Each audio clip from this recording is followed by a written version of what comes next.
Nessa aula eu vou falar sobre a hipersensibilidade do tipo 2. Este tipo de hipersensibilidade também pode ser chamado de citotóxica, porque ela vai acometer uma célula sua saudável. Daí vem o nome cito, que vem de célula, e tóxica, que vem de destruição. Então, no seu mecanismo de autotolerância, de produção de células B, você vai ter um acometimento da sua autotolerância, em que você vai produzir células B que vão produzir anticorpos para células próprias suas. Então, esse é o problema da hipersensibilidade citotóxica. Então, ela é específica para a célula que tem um antígeno local. Porque a célula que tiver esse antígeno, ele vai ser acometida, porque o anticorpo vai lá e vai se ligar a esse antígeno. Diferentemente da hipersensibilidade do tipo 3, em que os antígenos não ficam em uma célula, eles são solúveis no sangue, e a formação de complexos de antígeno, de complexo antígeno-anticorpo, que vão ser responsáveis por uma reação que vai ser sistêmica. Então aqui é uma reação local, é uma reação na célula que tiver um antígeno. E na hipersensibilidade do tipo 3, vai ser uma reação sistêmica, em que o antígeno vai estar solúvel no sangue. E onde ele se depositar, que vai ocorrer a hipersensibilidade do tipo 3, onde vai ocorrer a destruição.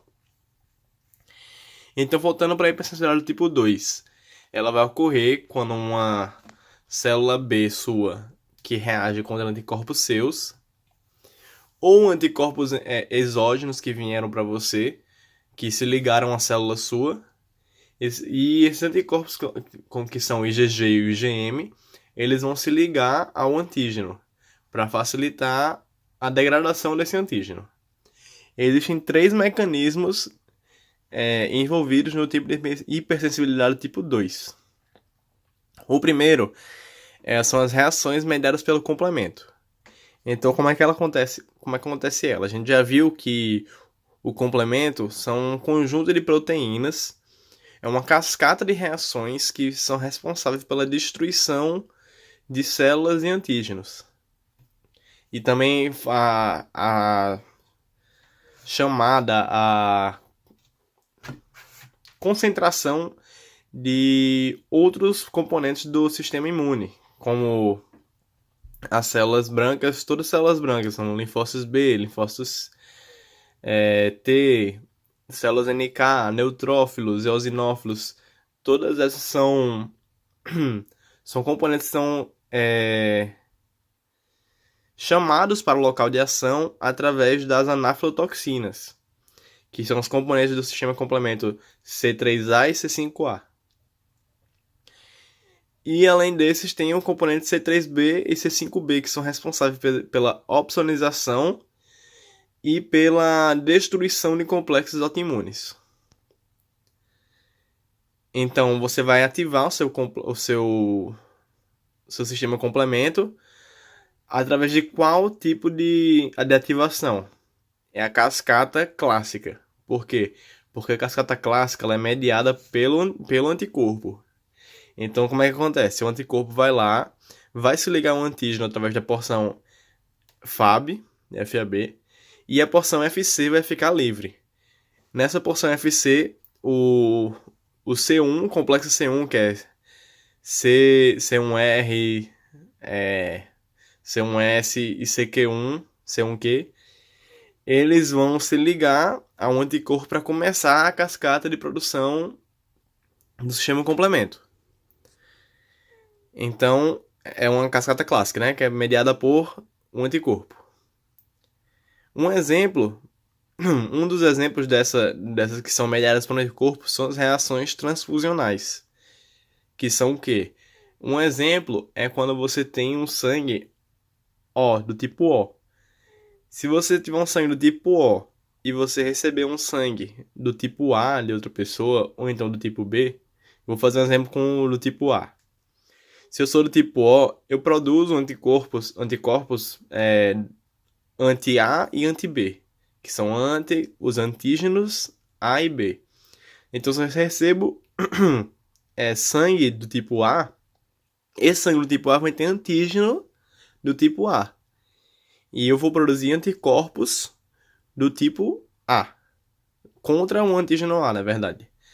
Então faz de conta que esse aqui é uma célula do tipo A com o antígeno A.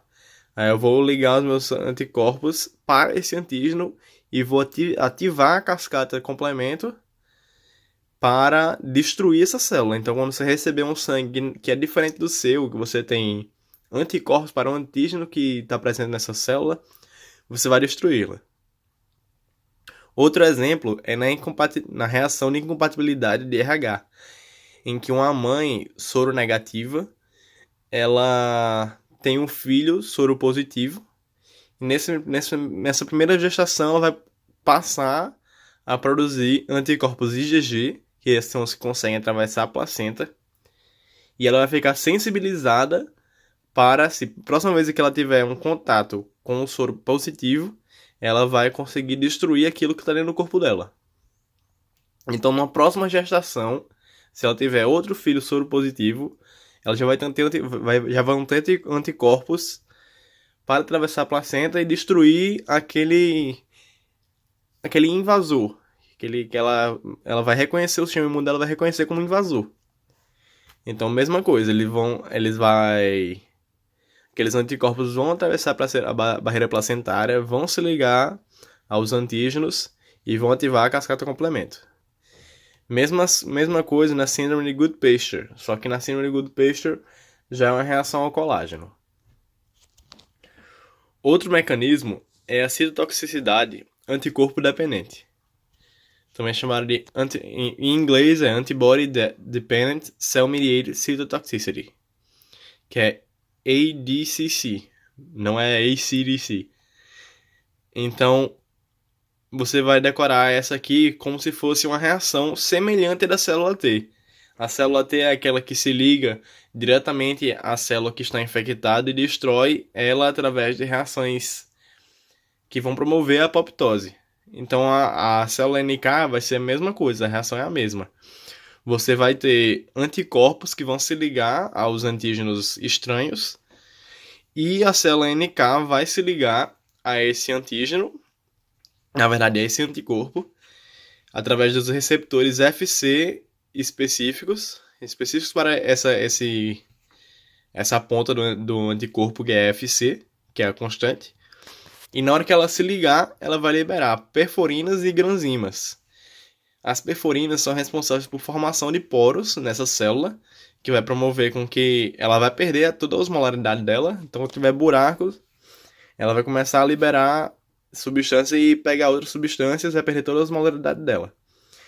Fora isso, tem as granzimas que vão fazer a destruição dos componentes dentro das células. Então, esse mecanismo é chamado de apoptose, que é uma morte programada de células, que não envolve inflamação. O terceiro sistema de atuação da hipersensibilidade do tipo 2 é a disfunção celular mediada por anticorpo. Nessa, diferente dos outros dois que eu falei, essa não vai envolver a destruição de células.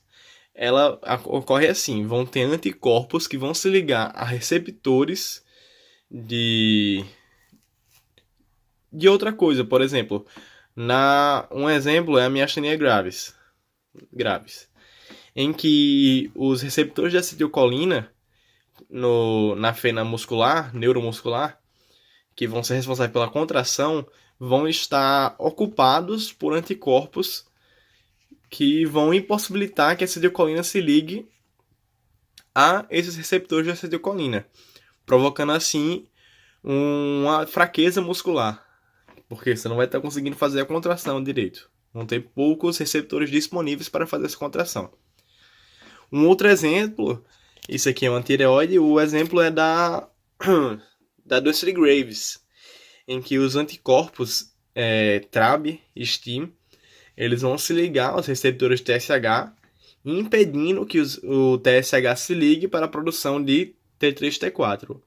Mas a função desse tipo de anticorpo, ele vai ser um estimulador de T3-T4, fazendo assim com que a tireoide produza T3-T4.